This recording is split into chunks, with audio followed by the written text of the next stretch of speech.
Yep. Okay. Yeah. Too much. Okay.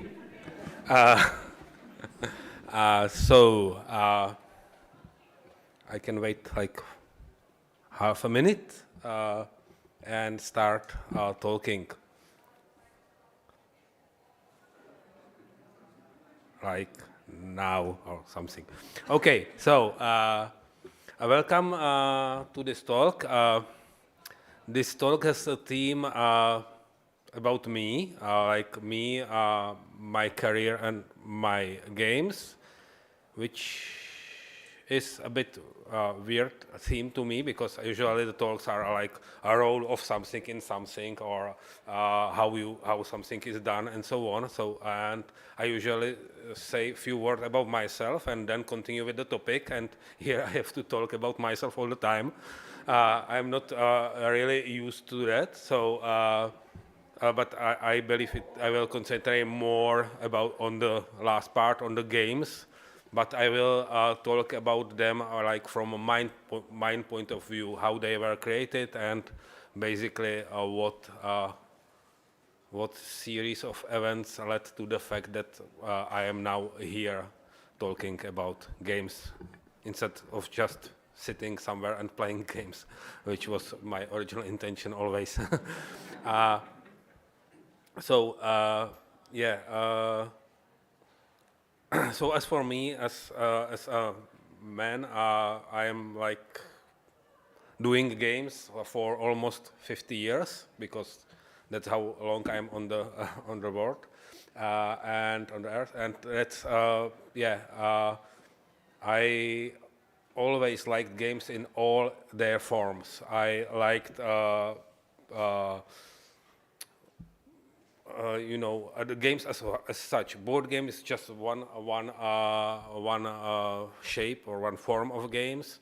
Video games are another form of games. But when I was younger, I was doing like organizing games for children in forests, and yeah, it's and I wrote one game book, and as I said, games in all forms. Just always, was thrilled by games of all times, and I loved them. Uh, I am married for like more than 20 years. I have 3 kids. Uh, as any proud parent, I will probably should show you some photo of my kids. Yeah. You mean? Huh? So I will show you. I will show you photo of 2 of my kids.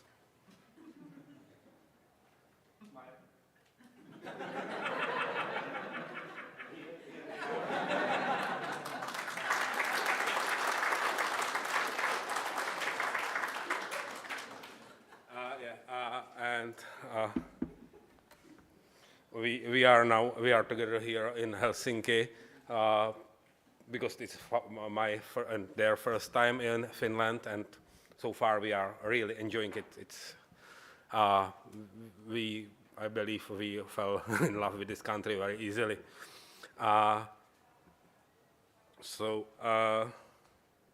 Yeah. I should also talk about my career, but yeah, that's something that it surprised me when for the first time I was asked to talk about my career, because I never was thinking about what I'm doing about as a career, and I was just doing what I love and what I like, and it somehow randomly became my job and probably my career. But for me, this word is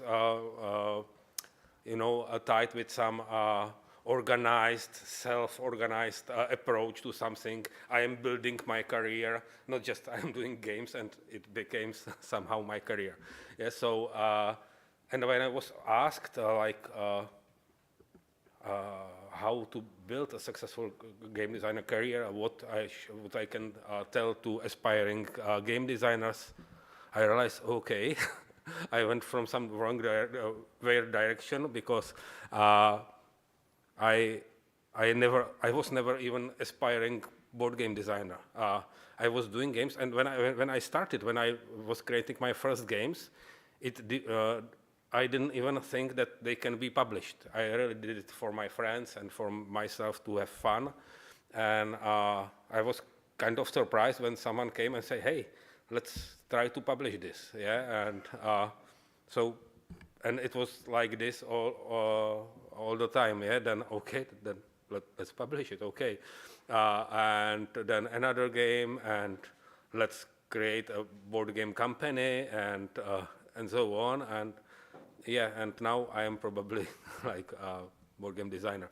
but I never planned to. Uh, so. As I said, that there was some series of events or facts that led to the fact that I am a board game designer.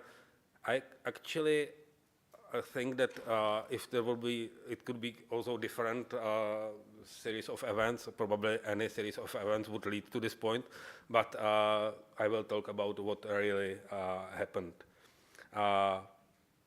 As I said, that I was organizing summer camps and activities for kids when I was younger. As a kid, I loved these games in forest where you are hiding and some fighting or battles with paper balls and whatever. Yeah, so naturally, when I was a bit older, then I started to organize these things, and it was like good school for game design because kids are really honest, and if they don't like something, they will not obey the rules and so on. So, and they are also like sensitive to fair. The rules have to be fair, and some are very creative. So you need to make the rules solid, and so on. And I had great time with this. Later, it transformed. Also, I was actually first before LARP. I was doing also historical sword fight, and later it turned to because it was like too serious and too time consuming. So later it led to fantasy battles with wooden weapons. There was not this soft and stuff you can find here on the show. It was like really big stick of wood, and yeah, I had lots of bruises. But before I was doing the same with big sticks of iron, so it was like improvement.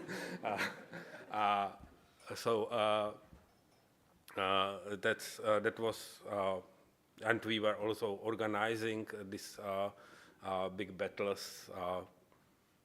Now they are in Czech. They are now even bigger, but we had like 300 people or something like this in our last Lord of the Rings game, and it was also like really a good game design challenge and role play challenge, and yeah, we loved it. Also, at that time at university, we start to play role-playing games. In Czech days, basically one was for 20 years. There was only one role-playing game. It is called Dračí doupě, Dragon Slayer, layer like cave or something, not Slayer.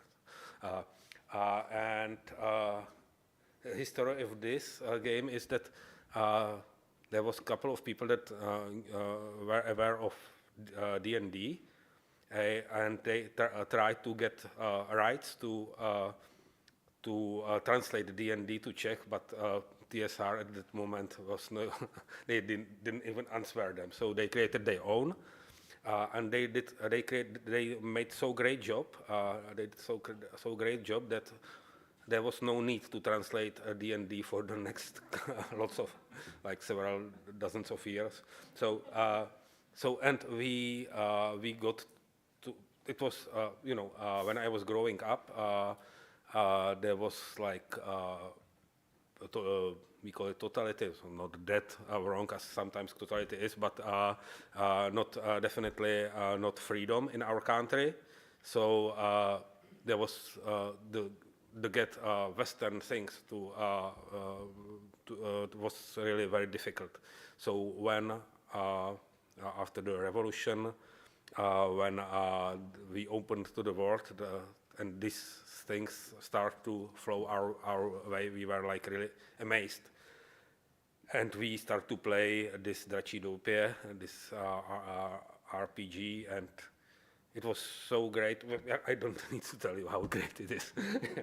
But you know, recently I realized that I have so great memories of this.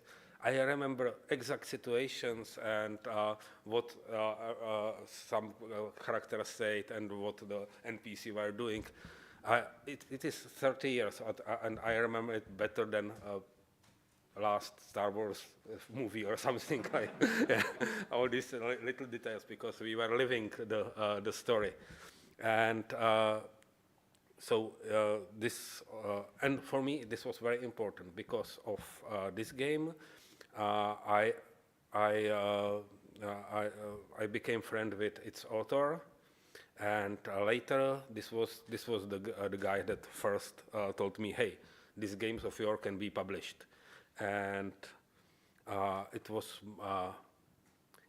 kind of the history of my first published game is kind of weird because it was originally a role-playing system.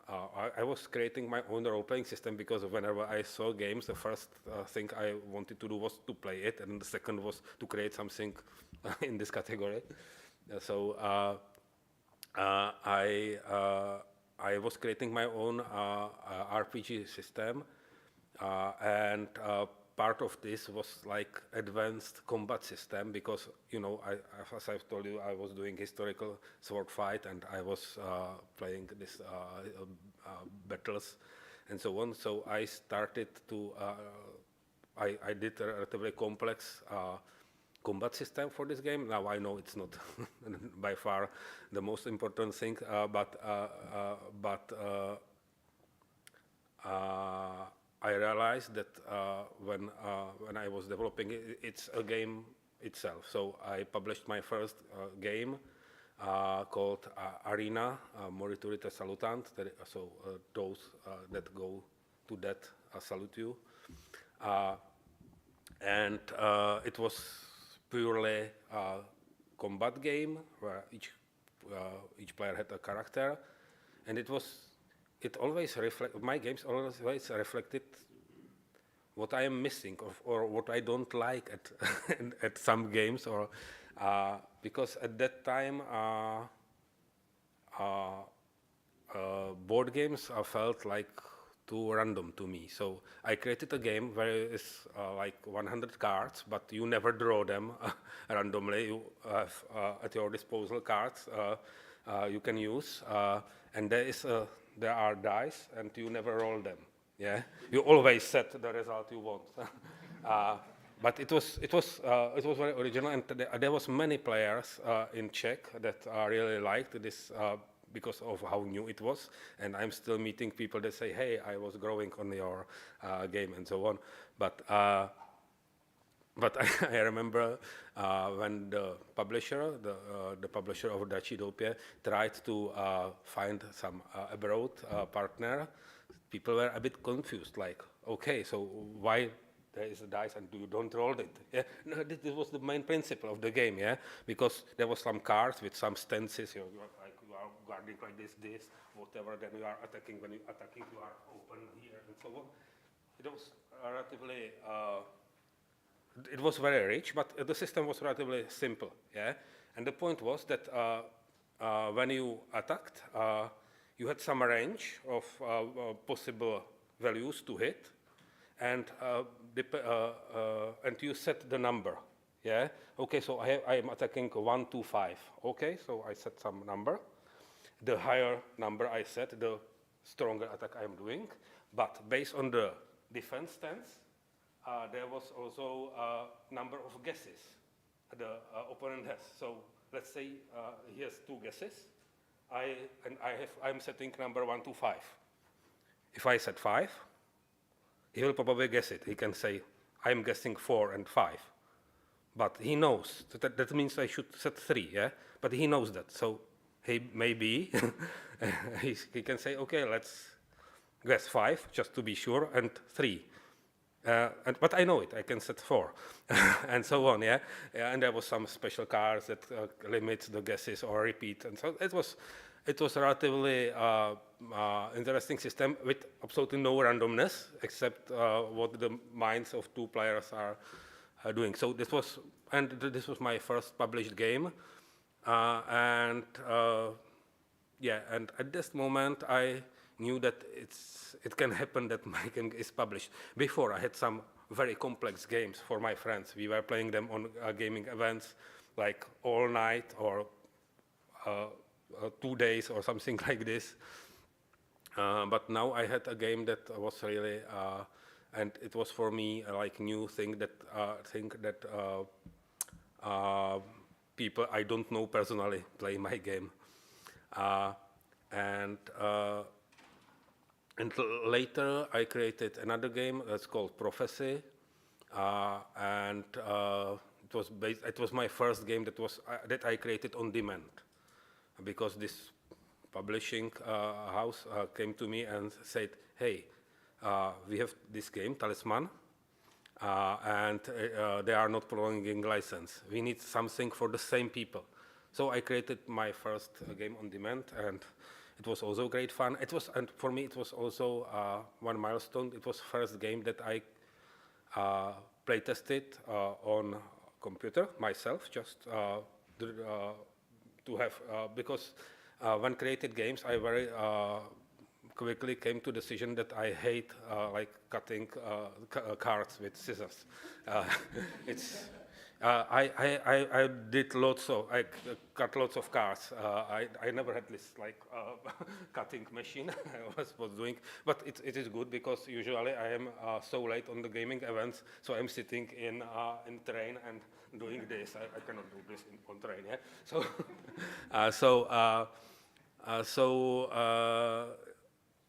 I am programmer by my original education.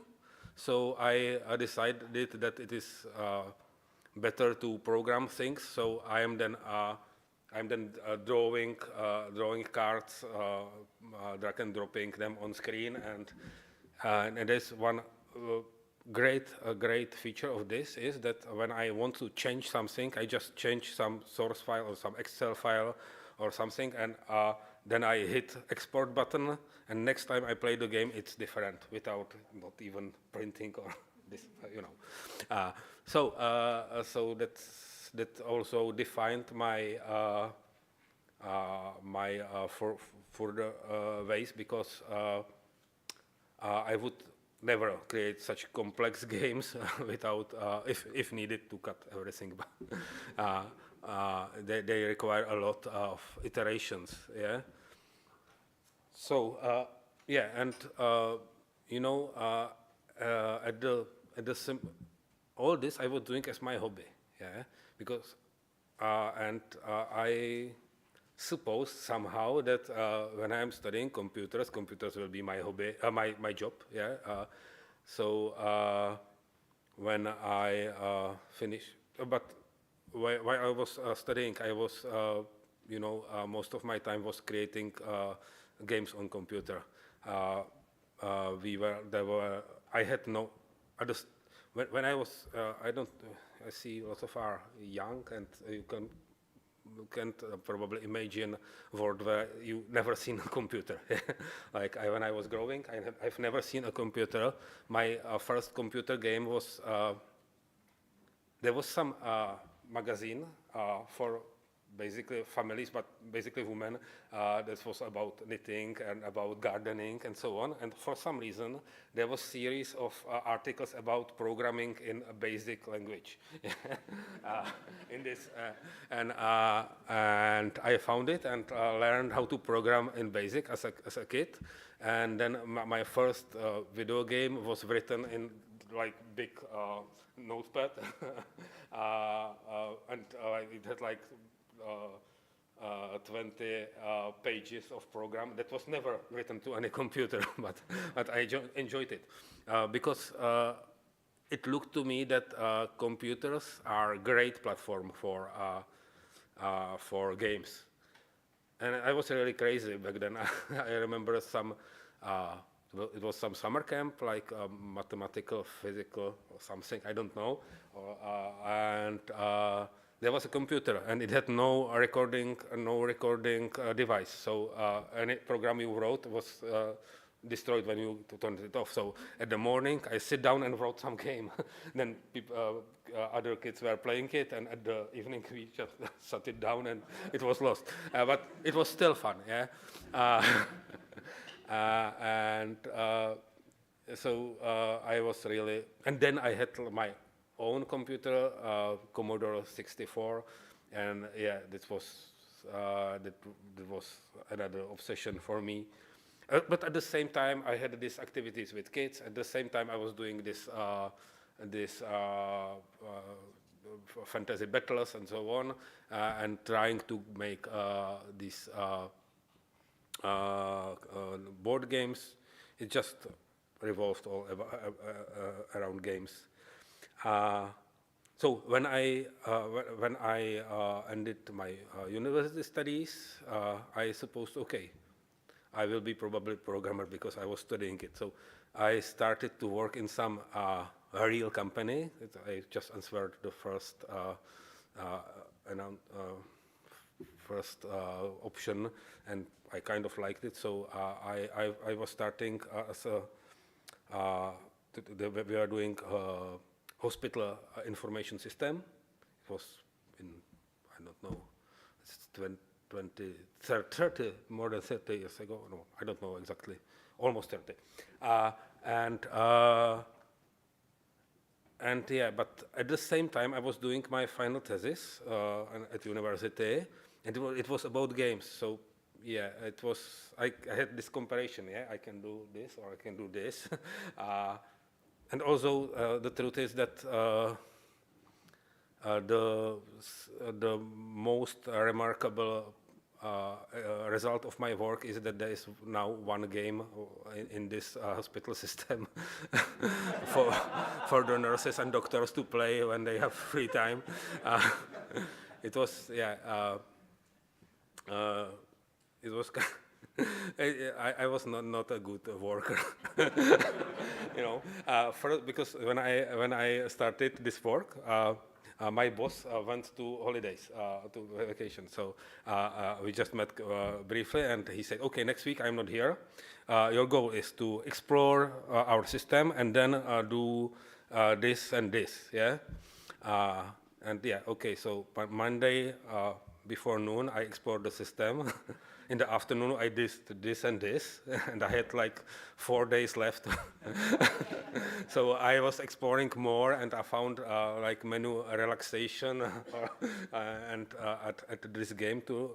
Yeah, and then next week I came to work, and my colleagues said, "No, don't even go there. Yeah, our boss is crazy. Like his first week here, and he's doing whatever he wants.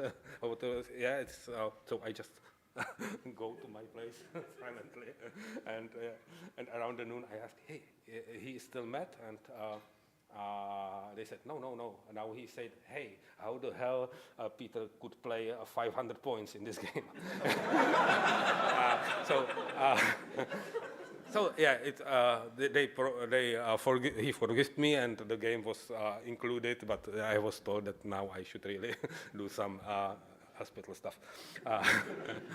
I was improving it a bit here and there, but yeah. So yeah, but after I finished my thesis and got my title at university, I decided that I really want to do games, and luckily the publisher, it was called Altar. That published this Dračí doupě, this role-playing game, and then Arena, my first board game, decided they want to start a video game company, like a video game division. So yeah, for me it was like, oh, great. That's what I was waiting for. Me and my friend were starting video games, actually with absolutely no like knowledge about business and no money to the start. It was a bit weird, like naive, but it was a great time for minimal wage. We created board games, so the video games, yeah, and we created like two video games that were, you know, I still meet people that say they love them, that they remember them, but it was not like big commercial success because we knew nothing about how it goes in the video game industry and so on. But still, I would not change a thing about this because it was a great adventure. And yeah, and then it was okay. This was okay. This was like really smaller games, but then we tried to do some bigger games. And I am, yeah, our naivety that okay, if we design a great game, and we then publishers need to take it, yeah. It was no. They openly told us, "Hey, you have no background, you have no track record. If we want RPG game, we will ask BioWare. Sorry, not you."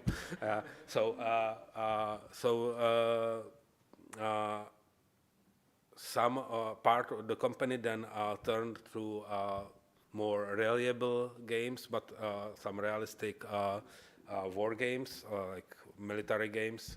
But it was not nothing for me because it's not like, it's probably interesting to think how to create rules, physics for bullet and so on. But it's not what I do as a game designer. I want to do some approximations, or at least some magic or something. Yeah. So I decided to quit video game industry, and I did that because the last game we were doing, I was at the same time I was doing my first bigger game, Through the Ages. I was doing this video game as my day job, and overnight I was creating Through the Ages. And I must say that I was amazed at the start. I was amazed by the industry and by the audience. It's the video games probably have nice communities somewhere too, and they have if you look well, yeah. But generally it was not that nice. And then I found Board Game Geek web pages, and I was at this. 1 year we were on some video game show. At the same time, I was in Essen in a board game convention, and said, there is a difference, definitely. Yeah, the way how people behave each to other, how they sit at the tables and play games, it was really awesome. And also later, I was also used to the fact that in video game industry, it's really about business. Was at the time, because now there are independent platforms, but when the games was distributed on CDs and not over internet, it was really about big publishers, because you need to get the game on CD and someone to distribute it to the stores, yeah, and you cannot do it just a little, yeah, yourself. So it was, and I was used to approach of big publishers to developers. It was not nothing nice. If I read some, long contracts, it was like, okay, we will do whatever we want, and you will be glad we will not kill you in the process. It was really something different. And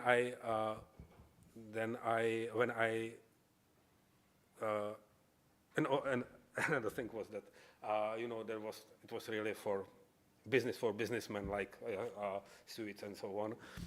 When I was selling my first game, It was in Essen, and me and the leader of the company who published Through the Ages in US were sitting on stairs next to overflowing trash bin, and we were discussing how to publish my game. It was, and then I got contract, and it was one page of words that were friendly towards me, like protecting my rights and anything like. Yeah, it was like I fell in love with the board game industry immediately after this experience with video games.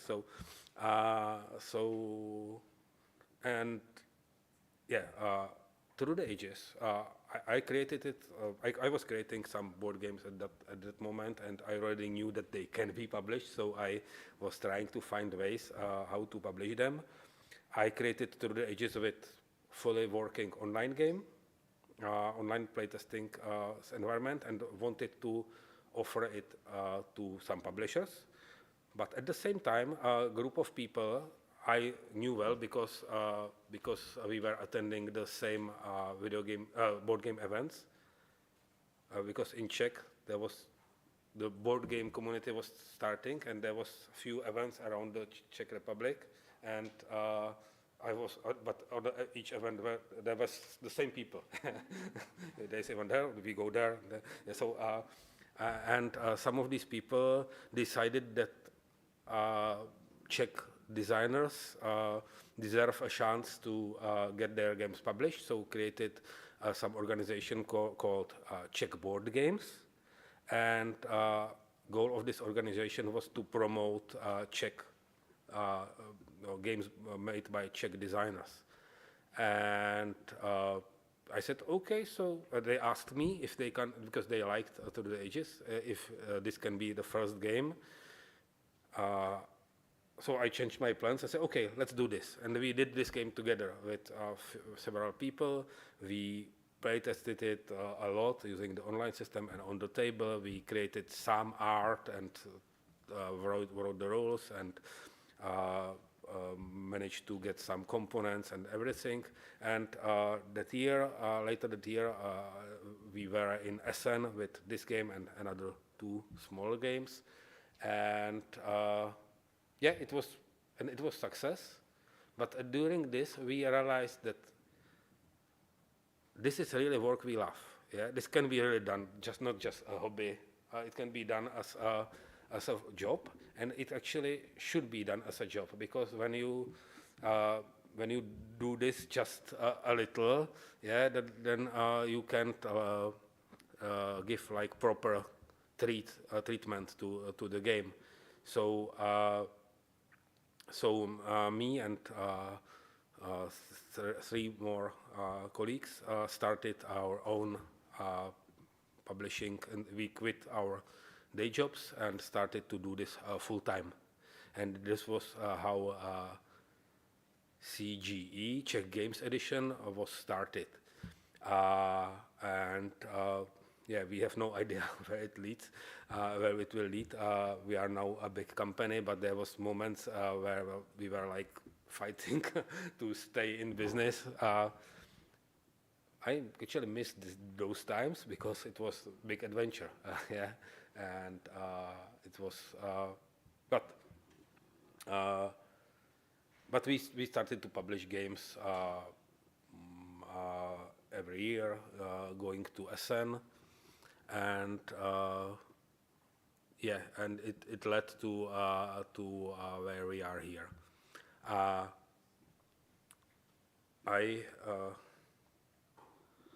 The first game we published was actually a bit different than my other games. It was lighter. It was for like normal people. It was something I was not expecting much. But I was surprised why it was a game named Galaxy Tracker, and where you just built a spaceship from some sewer pipes, and then you try to fly through galaxy. And it was not a serious game, not a serious team. It was like goofy, which has its good reasons. But I was surprised by one fact that when my friends finished the first game of Galaxy Tracker, they said, "Hey, let's play another." You know, when my friends finished first game of Through the Ages, it was like, wow, great. You should bring it sometimes again, yeah. But yeah. Uh, but there was, as I said, there's always something that I am like missing, or there's what I see as a problem in games. We had our board game club in Brno, in the city where I live, and at that time there was like many players that take their time to think during a game, and you know it can take long. So I said, "Hey, what to do with this?" And I don't, because sometimes it is like, okay, when I will be thinking 5 minutes longer, I will do probably even a bit better move, and that's not something that should be that is good for other players. So I created Galaxy Tracker as the reason was so people don't can think too long, and it is played in the real time. So when you say start, everyone is starting to take these components and adding them to their ship. And oh, I have mic. Is it okay if I speak like this? Okay. So sorry. Even back there, yeah, it's still okay. The mic works, you know, from a distance, so it's okay if the mic is in the center. Okay, okay. So I'll keep it as this. Okay, so and it worked nicely. It was kind of original, and this was also one of signature things about my games that later showed a few times more, that you are building something and the game is trying to destroy it for you. Not other players, that's important. The game itself, you are fighting the game, and yeah, you are fighting for resources with other players, but I don't like too much direct interaction in the ways, direct negative interaction. Yeah, I was when I was younger, and we played a lot of game. We played the diplomacy.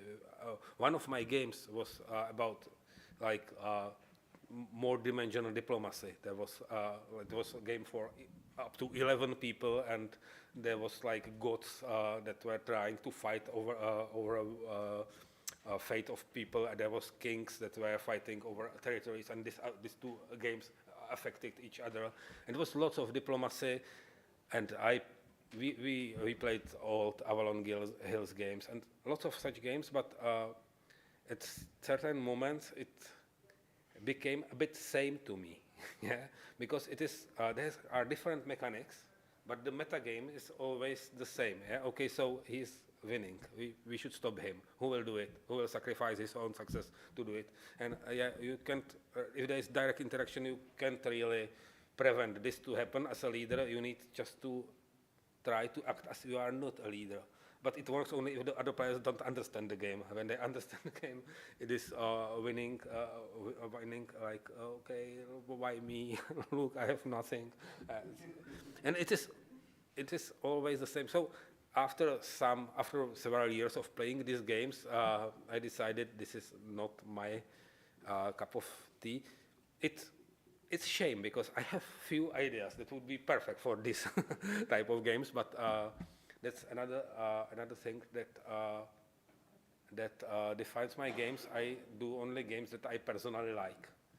It's something that guides me. Yeah, there are people that can do like any game on demand. They can study what markets want and what is the target audience, and that's something that I never do. I do games the way I like them and people around me like it, and luckily, there is enough people around the world with the same taste as me and my friends, so I can be a game designer. If it would be different, if my taste would be different, that I would just not be game designer. I would not try a way how to do different way. So that's how I got here.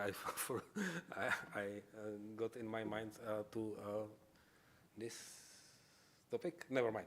I will go back to this first years of Czech Games edition, and then we were starting to do other games. And as I have said before, all my more complex games were created using virtual prototype, either just instead of creating physical prototype. So, for example, Galaxy Tracker was never played with other people on computer. I just played with myself against myself, trying to guess how the tiles should be created and so on, and then played with people. And some of them were then also really play tested online with other people. And we created our own system for such CGE to playtest games. It was written partly by a friend, partly by me. The network part was written by my wife because I don't like and don't know these things. And we always expected that we will sooner or later make this public, yeah.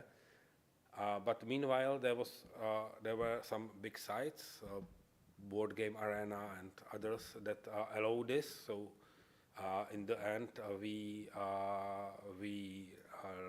didn't make this public. But when in some 2010, 11, not sure when, 12, when first iPad came, we definitely knew, hey, this is a platform for playing board games on a device, yeah, in electronic ways. I know it's a kind of controversial theme, but for me, board games are have two aspects. First, it's a great way how to socialize, how to meet other people and be with them at the same table and at the same room and talk and hang out together. But the games themselves also are a great challenge and a great activity. And sometimes these two aspects fight a bit, yeah. Especially the heavier games, these heavier games, it can be sometimes better to play a lighter game where you can or some game that is more about social aspects, some party game, and so on. But I still have this itch to play these heavier games, and for me, it's better if I play this lighter game on table and the heavier game on my device, because then I can really think about the moves and no one needs to wait for me and so on. So me and Peter Murmak, who started the company with me, have similar view of this. So we started a digital department in my city, and I was starting to take care of these digital implementations of the games. And yeah, it's for me it combines the thing that I always loved and with things that I always loved, with board games and making video games. So I like this too, but it is more difficult than we expected. I had some really fruitful years before this. For example, in 2011, I created my heaviest game, Mage Knight. And at the same time, I created, but it was not CG game. This was game on demand from American publisher. It was a surprise for me. I said, "Oh, big American publisher. I can create a really big game with lots of components and so on." Yeah, and so I like really was trying to get not limited, and then I realized that they can't really make it. And then actually last week before publishing, me and my friend were finishing art and everything for this game, like creating, redrawing lots of stuff, because it was beyond their skills at that moment. They are probably better now to create these things, but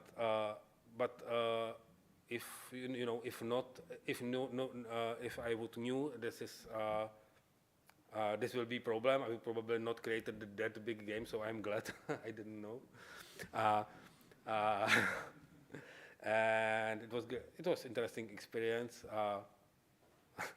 As always, several times before happened to me that a game went to printer and I was sitting at home and said, "Hey, I overdid it this time. No one will play this monster. It's too complex. It's too big. It's too long." And I'm always surprised how crazy people are. Yeah, but you know, and then when we started, and also I created one of my favorite games of mine, Pictomania, in that year. That is a lighter party drawing game.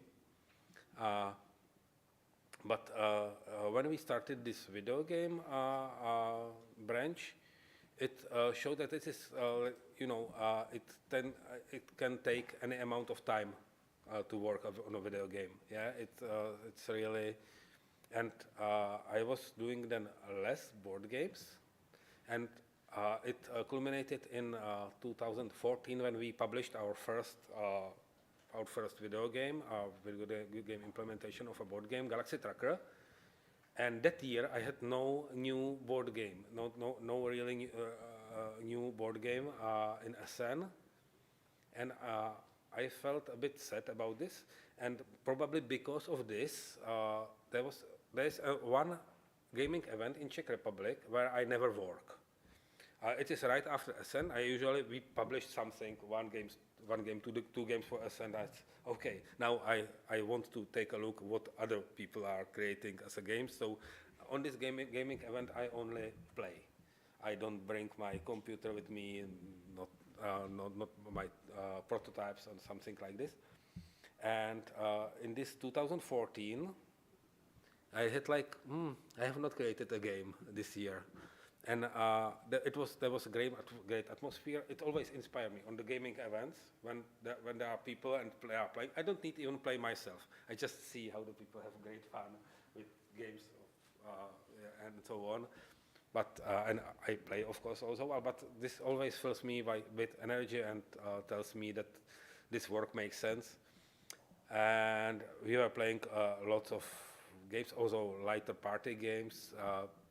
And I was there with my wife, and we had great time, and I got this simple idea, and as I was like hungry to create board games, I created it right away at the event.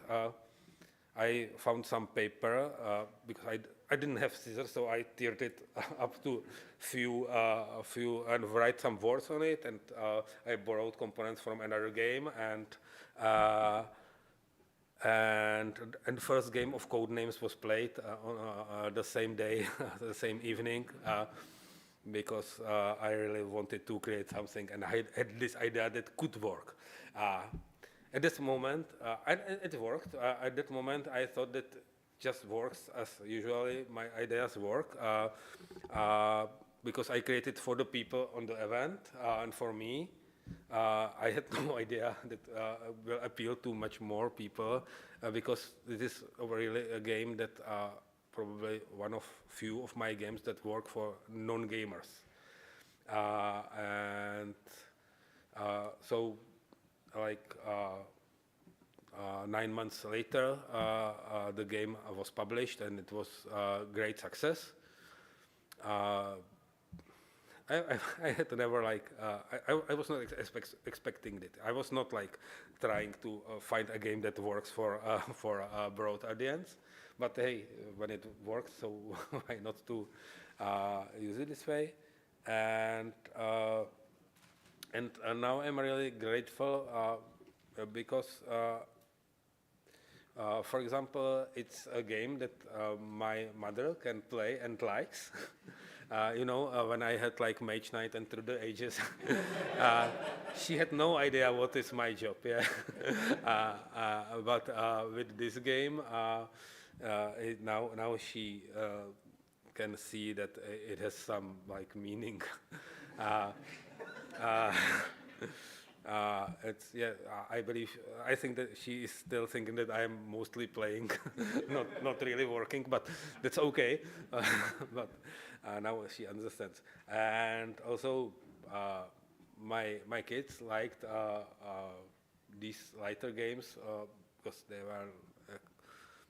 they actually still, even now when they are older, they still like mostly these social games. So they also liked Pictomania, and it was like my personal achievement that when we published Pictomania in 2011, my daughters, I took some pictures that my daughters were drawing and put them on the back of the box as examples.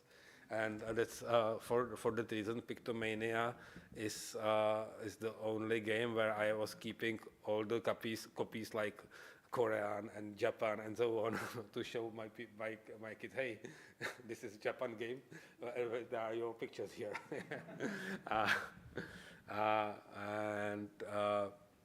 And it when we did a new version later, even my son was drawing pictures for it. So yeah, and they also liked code names. Those it's some funny story. When codenames were published, there was a tournament, first like official tournament in Czech Republic in codenames, and I was invited to like say hello and officially start the tournament. And they say, hey, and you can join the tournament. Me and my wife was like, I don't know, and but my daughters were, we want to play, we want to play. There was like the audience was like adult people like you here, yeah, and these two, it is 7 years ago, so you can imagine how they were big they were, but yeah, okay, so why not? And they were doing quite well. No one expected. They were underestimating them, yeah, because there were like two small girls lost in the chairs, and then there was final battle and some two young, self-confident guys and these two girls, and my girls won the tournament.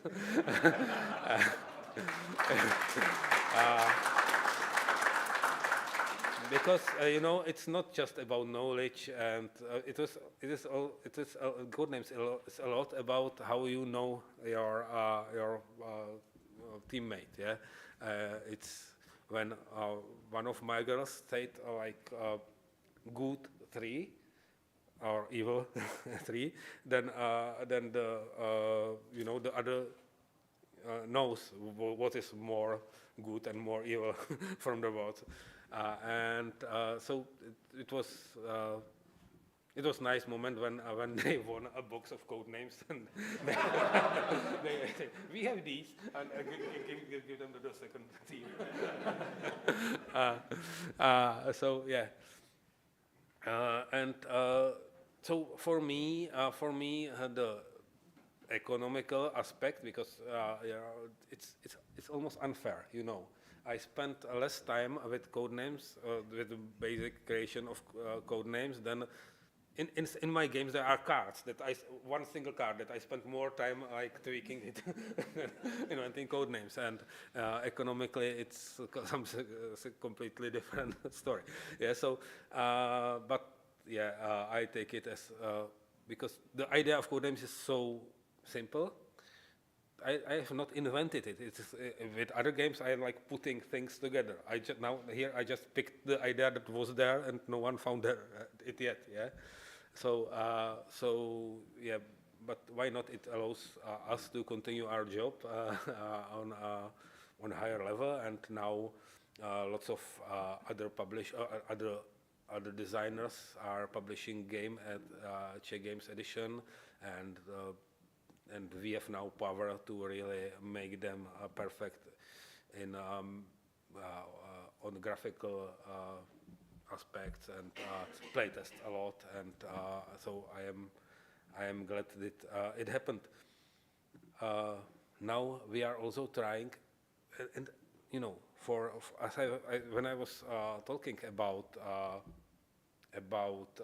the digital implementations, it's for a game like Through the Ages, where on table it takes like 4 hours easily, and you need to wait when for other players. For many players, digital implementation of Through the Ages is a kind of better game than on table. For some, not. I have a few friends that just say, "Oh, never." But yeah, it's. But now we are doing implementation of code names, digital implementation, because yeah, we should do. But it's so challenging because many things that are okay on table and contribute to fun on this device, it's like hell to implement. And the fact that you play with your friends and there are very loose rules for code names, and your gaming group can do whatever it feels it's great.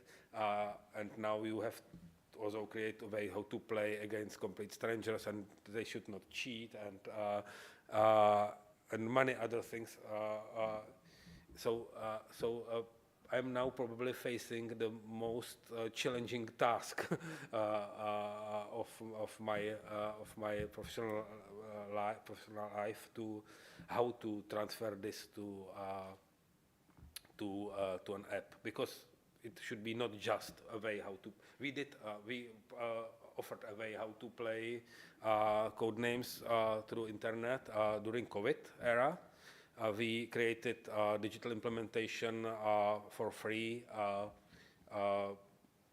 for playing code names, and it was really great. We didn't expect how big it grows in very. It was like there was this curve of COVID, and there was this curve of our. We could compute the aspect in the COVID. Yeah. So, but we got a great response for this because it was bad age, bad time where people were unable to play together, and I myself know we played with my mother, with my brother that are living elsewhere. And we were not able to meet, but we were able to play together. And we also now are doing this with some other games with our other games, especially the lighter games with social aspect, where we don't want to remove this social aspect. So it's just gaming table. And you are able to meet through Skype or Zoom or other video conferencing tools. So instead of just chatting, you can play something. Okay. So that's yeah. That's about our story as a company, and I will probably ask if you are interesting, if you have some questions, because I was speeding through the topics quite to this point. So, yeah. Do you have any questions? Yeah? Oh, Space Alert. I skipped Space Alert. I knew that I skipped something. uh, Space Alert, I love cooperative games. I realized that how much I love them. What it was? Rainer Knizia Lord of the Rings game, where hobbits go to throw the ring to the mountain, and it is greatly done. Even the basic version where there is no player for Sauron, I realized that cooperative game can be like really cruel and look cruel. Who of you knows this game? Great. I mean, Rainer Knizia Lord of the Rings. What I loved about this game is that how terrifying it is. There's some adventure, and you get lots of cards to your way, yeah.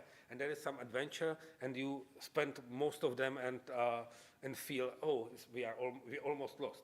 Then you get another bunch of cards in Rivendell, and then again you lose them all in Moria, and then you see, okay, no, there are only bad things in front of us, yeah. No helpful things, yeah. No helpful events. Only we need to go here and then here, Helm's Deep, and then go to the Mordor, and no friendly. It is actually, there is lots of hidden help along the way. You win the cards for during these bad events, but the atmosphere of this hopeless. It really hit me at that moment, yeah. But most cooperative games have this alpha player problem, yeah. Some are trying to solve it, some are not, some just ignore it. But I felt that it should be handled somehow.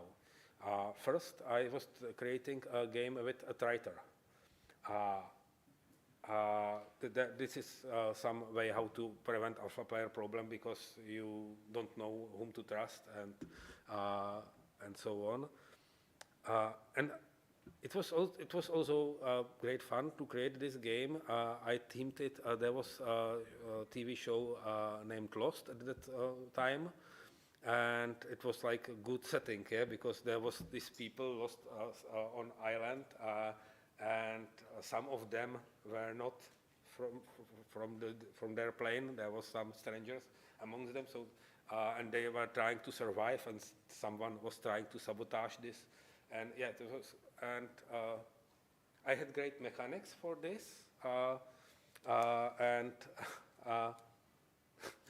Then I remember at one moment, my friend called me and said, hey, you need to check another TV show, Battlestar Galactica. It's perfect for your mechanics, yeah?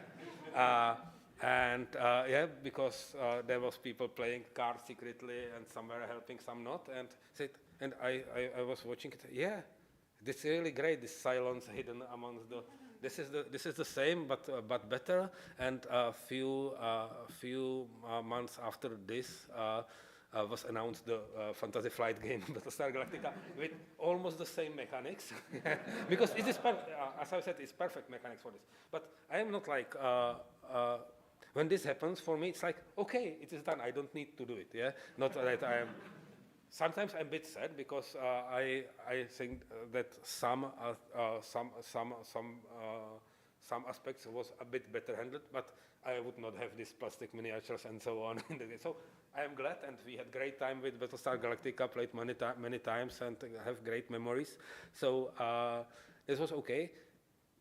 But there was another aspect of this game of mine. There were then when I abandoned the game, there was still people that asked me for a prototype, and they were playing it on events because it was good fun.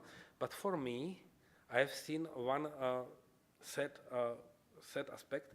The better fun it was, the more thrilling it was to try to survive, the worse it was for the traitor. Yeah, you need to have some mentality to be really to enjoy this traitor role. Yeah, and if it is all and the people really are thinking hard and barely surviving, not everyone has this really can really be happy that he's destroying it for them. Yeah. And I had this also, especially when there's one aspect of Battlestar Galactica, if I can go to these details, that is a bit weird. It's you are not allowed to say a number. I'm putting 5 here, or I'm putting 7 here. Yeah.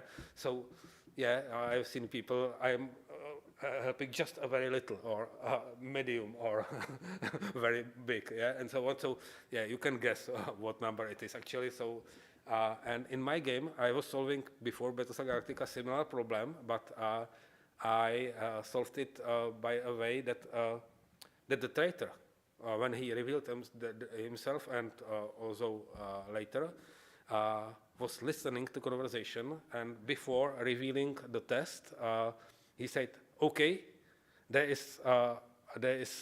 you put 5 pistols to the test." And then if the player had really 5 pistols there, then he was eliminated from this test and got some wound or something like this. So the people really had to agree with each other without revealing the numbers. Yeah, and but still, so in the end, there was players that were really like thinking how to solve the situation, and there was one player just listening, and they knew that, and then they kind of like hated him, and he's listening, yeah? Don't tell, yeah, and were trying to fool him, and he was trying to see through their. It was, but.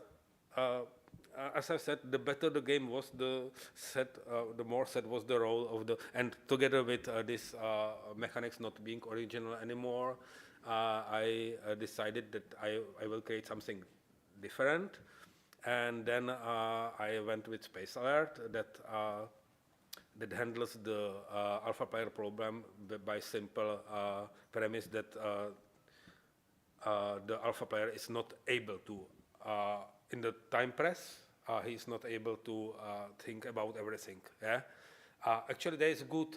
It is good if you have some alpha player in Space Alert, because someone needs to organize stuff. Yeah, but he needs. He says, "Okay, go there and solve the starboard, or go and solve this malfunction," and he has to rely that you do it. Yeah, you have a captain, and this captain. This captain has important role if you want to succeed on higher difficulties. Someone really needs to keep in mind. Actually, when we were playing in our company, we played a lot. Actually, one of the now co-owner was we hired him originally because he was very great at playing Space Alert, and we played together a lot. And then we decided we have same taste, and now he is co-owner of our company. And yeah, when we played, our CEO was also usually captain, and I was like his side, his assistant. Because he was like organizing everything, and I was watching what he is doing. So and then okay, so everyone okay. I said, hey, you probably forgot to flip this card, yeah? Or something like this, yeah. Because when he was organizing, he could easily make a mistake himself, and that was yeah. So it solved this problem by quite original way, and. and we had great time with this. I have later we edit we created also an expansion that adds some like career you can build as a space explorer or there's one interesting aspect I remember because I have great memory from playtesting. There's some little checkbox in your character sheet that's named like agreement with cloning. If you don't cross it, if you don't agree with cloning because you know it's wrong and it's not you and whatever reason you have, if you don't cross it, you get more experience from the games. But once you fail, your character is gone. Yeah. So you need to start over. And you know, especially on higher difficulties, it can happen easily that you fail in Space Alert. So the usual way is you don't cross it, and the higher level your character is, the more it's tempting to cross this stupid field. And we were playing playtesting the campaign, and I was the last one that didn't cross it. It was like I was so yeah, and they were playing stupidly and make mistakes, and no, and we always survive. And at one moment it was too much for me. I crossed the stupid checkbox. I agree with cloning. And next game was awesome. We failed. It was me who who did the grave mistake. Yeah. So yeah. And I have one more very nice experience. Experience with Space Art. I was on some gaming event in Los Angeles, StrategyCon it was called, and for some reason, I was signing some things, and for some reason, there was many people that liked Space Alert, and the most often I was signing as a component some component from expansion. I said, hey, that's weird. Yeah, and there was a tournament on this StrategyCon, or even two tournaments in Space Alert where they set the same board for all players and the same track, because it's a game with soundtrack that leads the game, and I went to say hello and so on, and there was some group of people that were only there was sitting like six groups or 8, I don't know, and there was 5 players. There was one there were only 4, and they say, hey, let's join them. Yeah, you can play with them. And at that moment, I said, hey, I am not pretty sure. I was not playing for a long time. I don't want to mess it for them. But I agreed, and I went there, sit down, and I apologized to them. I said, I'm sorry, I have not played for quite a long time. And they said, never mind, we played never. I said, what? And there was some teaching lesson before the tournament. And this group was a group that never played before. Yeah, and it's not really, it's not a game that you that you can play for the first time. So I said, probably it will be some easier setting if it is no. It was some very. When the soundtrack started. It was harsher than it is in the game. It was like, yeah, time T+1 serious threat on the left. There's never at the start of the game is never serious threat on the left. So and. Okay, and I was starting to organize. There was a captain. The group had a captain that didn't say a word during the game, and it was like okay. And I was trying to remember all the stuff. Go there and yeah, hit the rocket button all the time. It will perhaps hit something because we had no time to. Yeah, and go there, and we managed to synchronize few things. I thought that we managed to synchronize a few actions.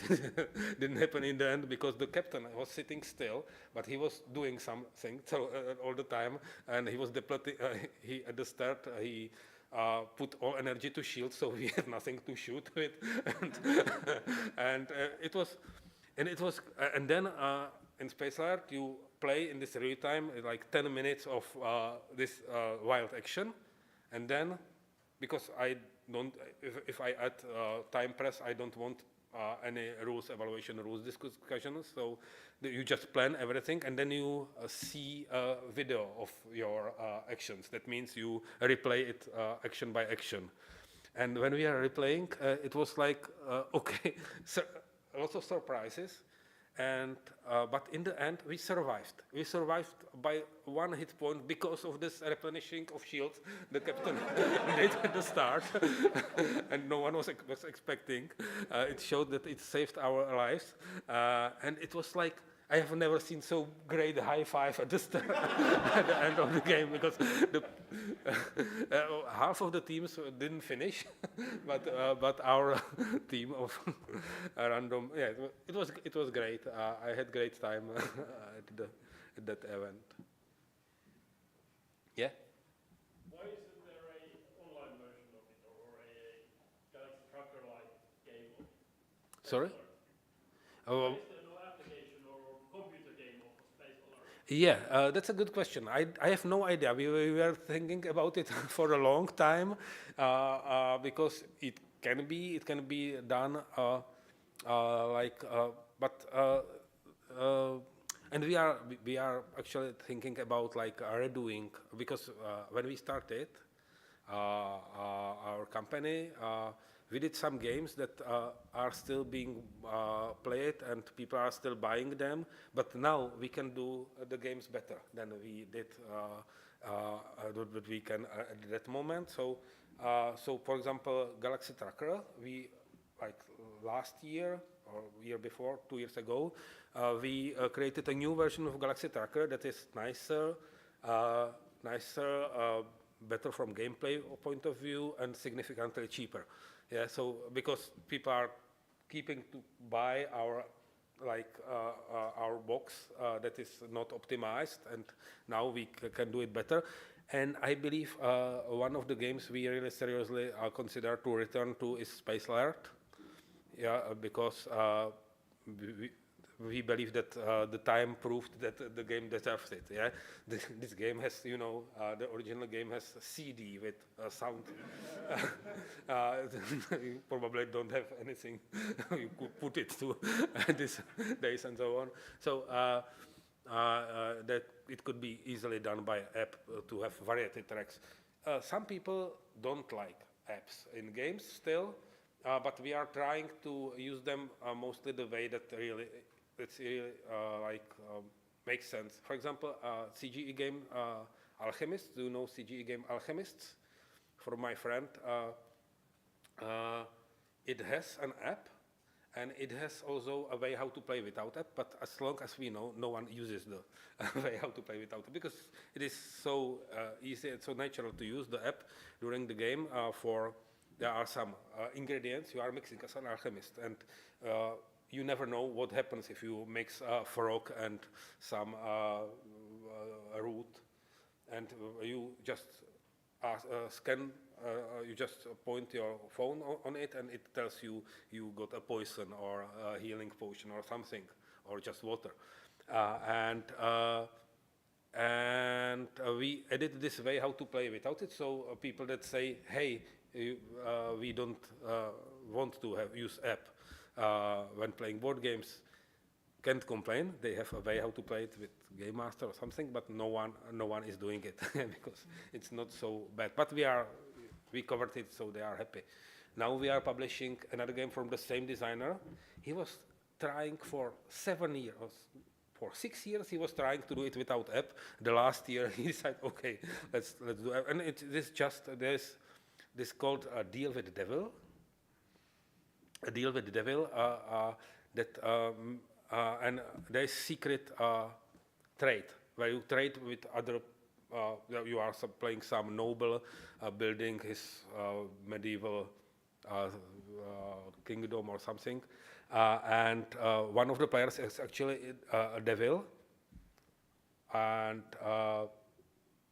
and you trade component, you trade stone and the wood and some and gold and so on with other players, and devil can also ask you for your soul.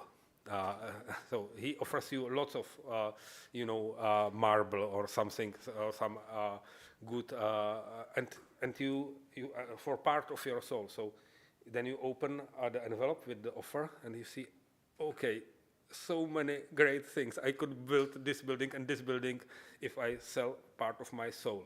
But the trading is secret. So you don't know who made this offer to you, who from the other players, and the app basically only says it is there. You don't even need to look at the screen. You just put the envelope on it. It says, okay, it goes to this player. Everyone makes their offers. Then you shuffle them, and then you ask, this goes to this player, this goes to this player, and so on. Yeah. So you don't really don't play on the app. You just use it to do something that it.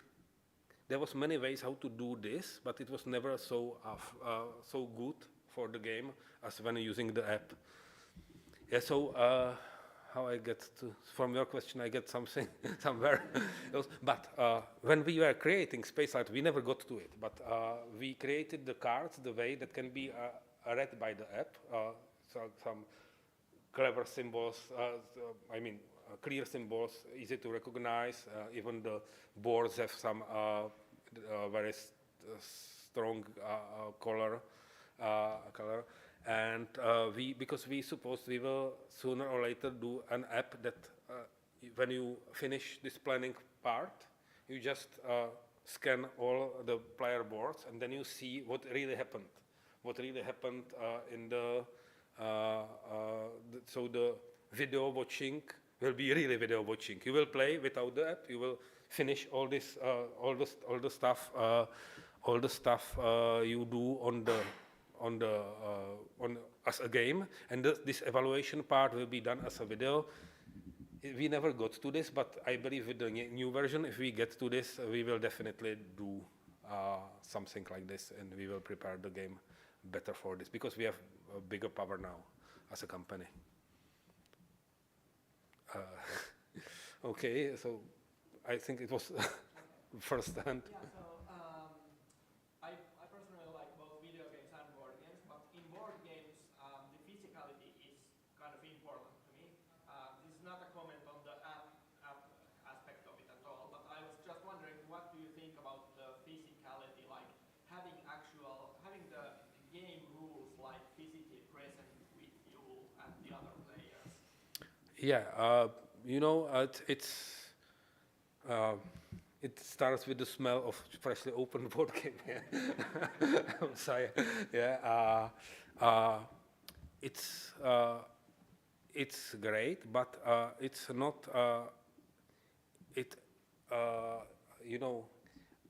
I use many opportunities to play board games, but then there are opportunities when I can't play a board game. I could play a video game, but I prefer to play implementation of a board game at the time, because board games are like, I like video games too, but if I, the approach to board game as a designer is different than to video game. It's much.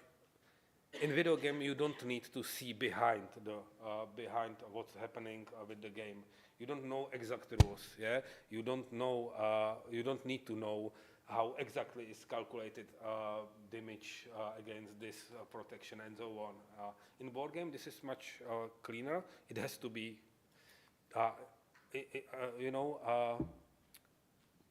even some purely video games use this, like if you play Diablo and you have attack 2053.7, yeah, you never calculate what it really means, yeah.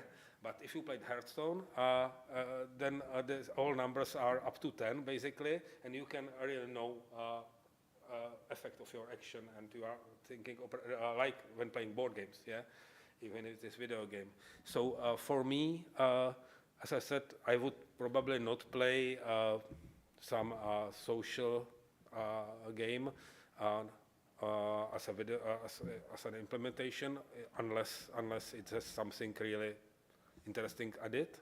But I can easily play, I don't know, some heavier games like Terra Mystica or something like this. I have no problem to play it. And also, it depends on the number of plays. There are some games that are really, a legend, but I played them 20 or 30 times on table, and now I can easily continue on the app, because now it's mostly about the clean mechanics, and I enjoyed the physicality, and I will enjoy the physicality with new games, and I can continue this one in the environment of digital game. You asked? Yeah, have you considered making second screen games? Like you have the main area, TV, and then you do the personal choices with mobile. Yeah, we were thinking about this a lot, but it takes us so much time to create a single app. So this is kind of limiting, yeah. So if we will be ever stronger and do games faster, we will consider it. But for now, there are attempts to do this with some gaming tables and some special devices, and everyone has his phone, and there's with one big screen here on the table. But they are not very successful because it's very limiting. So yeah, but I like the idea personally, but probably still waiting for good time to do something like this. Are there plans of making a digital version, an app version of Tashkalar? Yeah.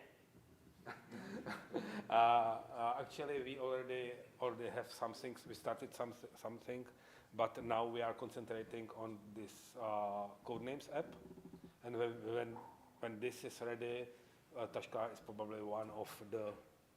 Actually, Tashkalar, when I was creating, I was not even sure if it will be a board game. Because it was basically two-player game, and I don't play two-player games on table. It feels weird to me a bit. In a two-player game, one player wins and another loses, and it's like, and I'm a relatively good player. If I win, I don't have good feeling from this. Okay, I won. I'm designer. It is my game. I won. Yes. It's really. I don't feel well. If it is if there are more players, okay, someone has to win, but not everyone has to lose. Yeah, it's okay. But so, it's a bit uncomfortable. I had really to step out of my comfort zone to play Tashkalar with someone else.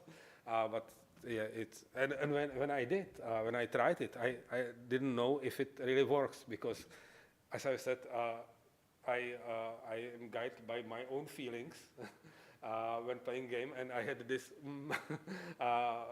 problem with. But then I let two players to play each other, and then I was seeing how it works and how they are enjoying it. So it's okay. So yes.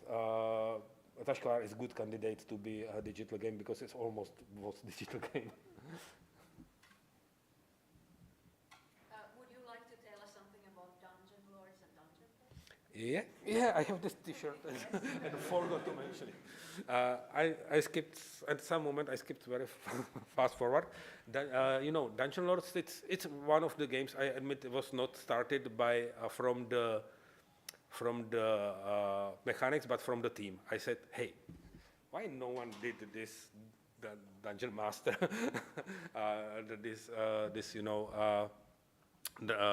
this game about building a dungeon. So I was starting to create mechanics, and yeah, it was at the start it was much more cruel.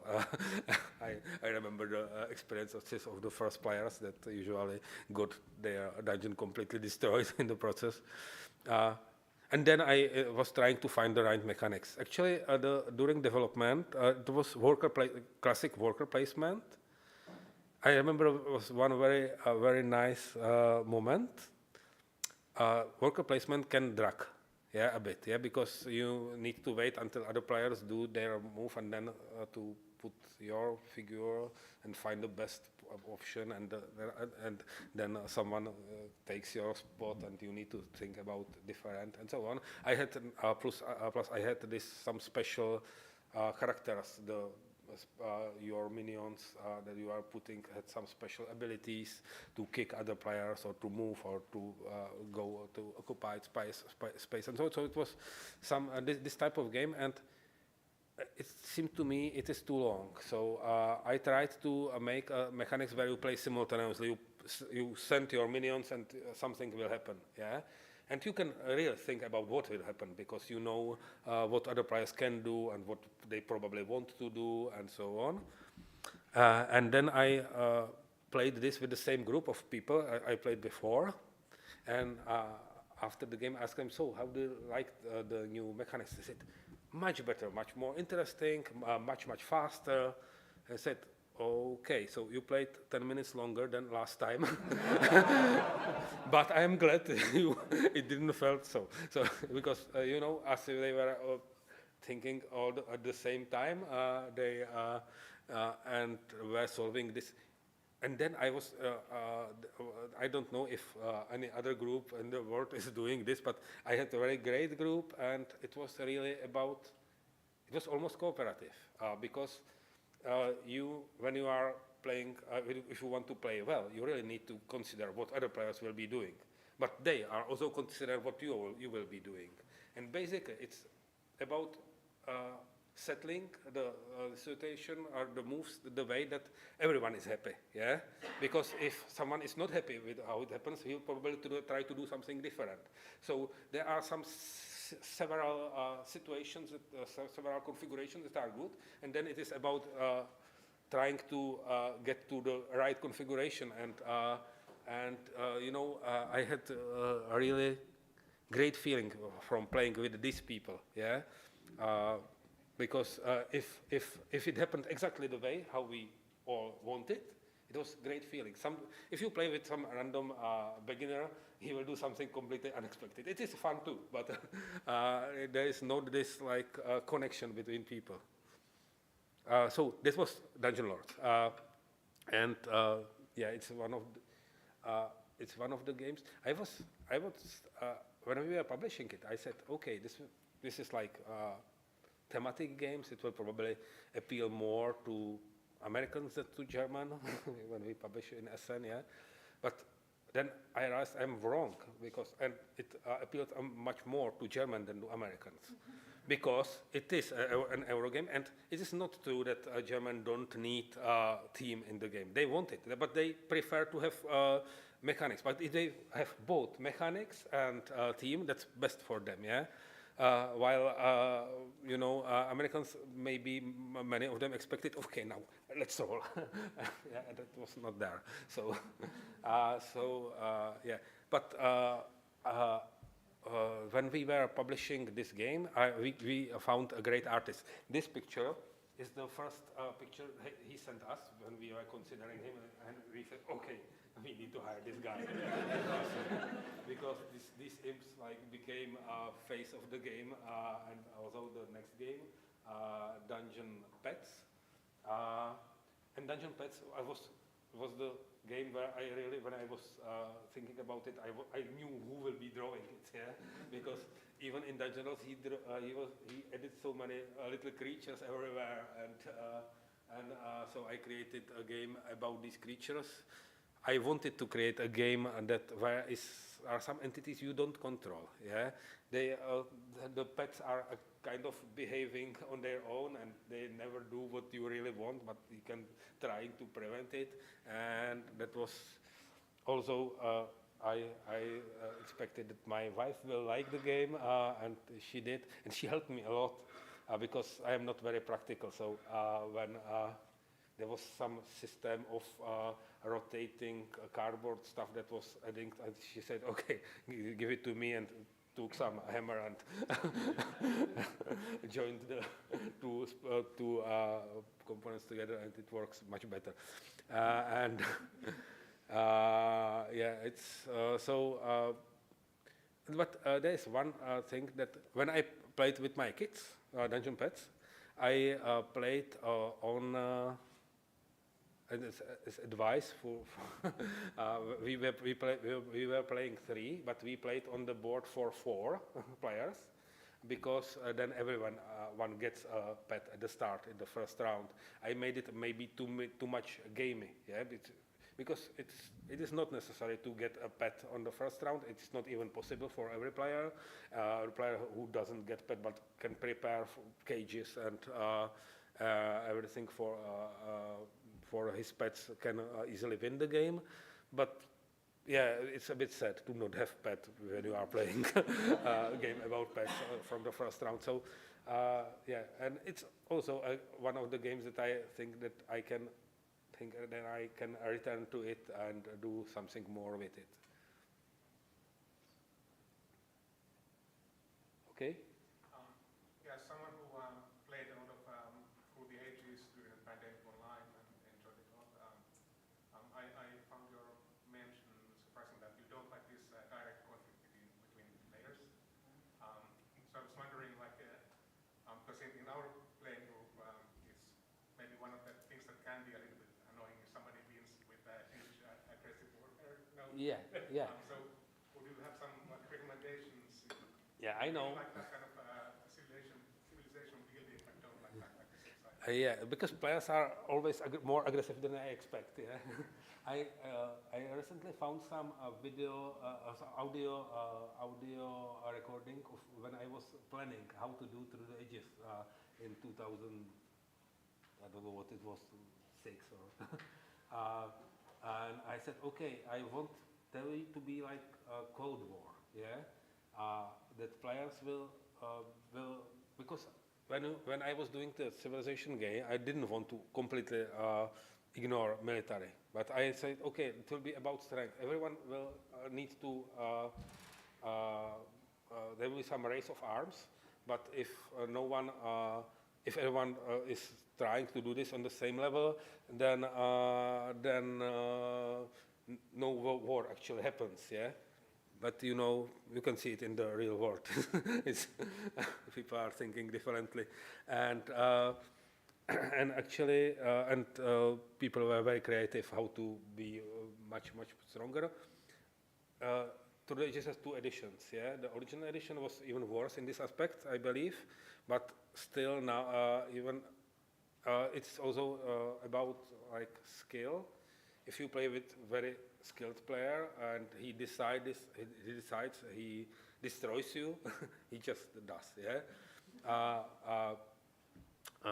But you know, there is direct conflict, but usually it's not. What I don't like is deciding whom I will destroy the game, yeah. Like does free take 2 action, yeah. Like okay, I have now card that says. Someone loses a building. Okay, let's be you. Yeah, it's not. If I have a card that says everyone loses building, or player that has most building loses a building, or something like this, or even player to the left loses a building, it's okay. What I don't like is this free decision, and Through the Ages, it's usually. Except for some situation, it's not this decision whom I will damage. It is the one that falls behind in military power.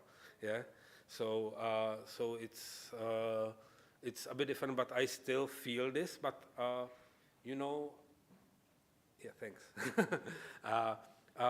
It's still sometimes bother me, but yeah, it's part of the game. Any other question? We have like time for 2. No, if I answer quickly, okay, or 3. Okay, so. Yeah. Okay, so. Yes, sorry, you already. I asked. Sorry. You please. Okay. First, I must use the opportunity to thank you for the feelings of hopelessness in your games, because we enjoyed those very much. The question: are you working on a new game that you can talk about? Do you bring?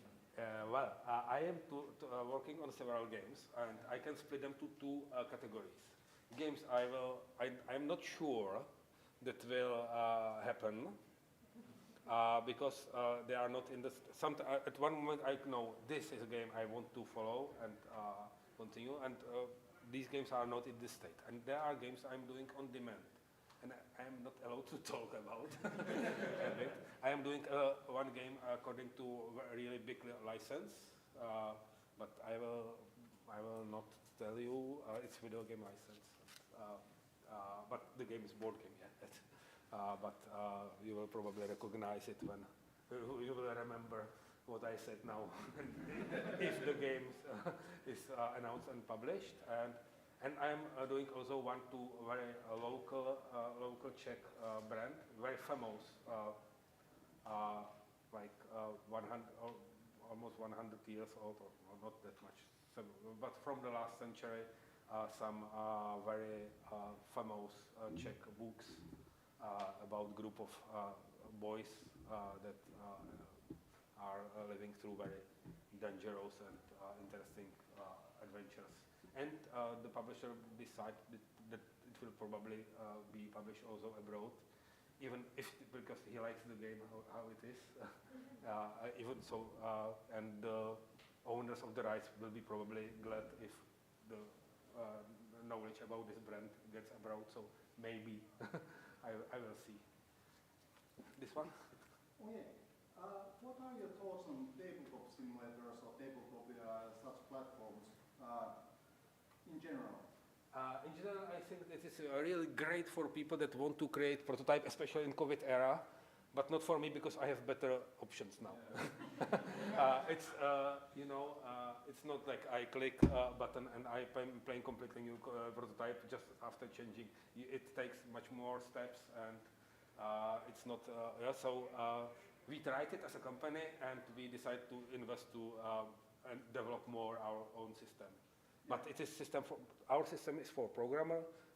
Tabletop simulator and tabletop is for anyone. So it opens great opportunities to players, to aspiring designers and so on around the world to create their own game and to let it be played. Last question? Yeah. So you were talking about the alpha player problem in cooperative games. Do you have thoughts on how Spirit Island tries to solve this? Yeah, that's great. Spirit Island does it great. You just your head can explode even if you are trying to solve your own board. And I love Spirit Island. Or I love Ellen's End, where you can plan for everyone, but you can't remember order of cards of each player. And I love Ghost Stories because the game looks so difficult. So you just so depend on what rolls. So you just. You cannot say this is better. You just say do whatever you want and hope. Yeah. So there are various approaches. I was a bit speeding because we are out of time right now.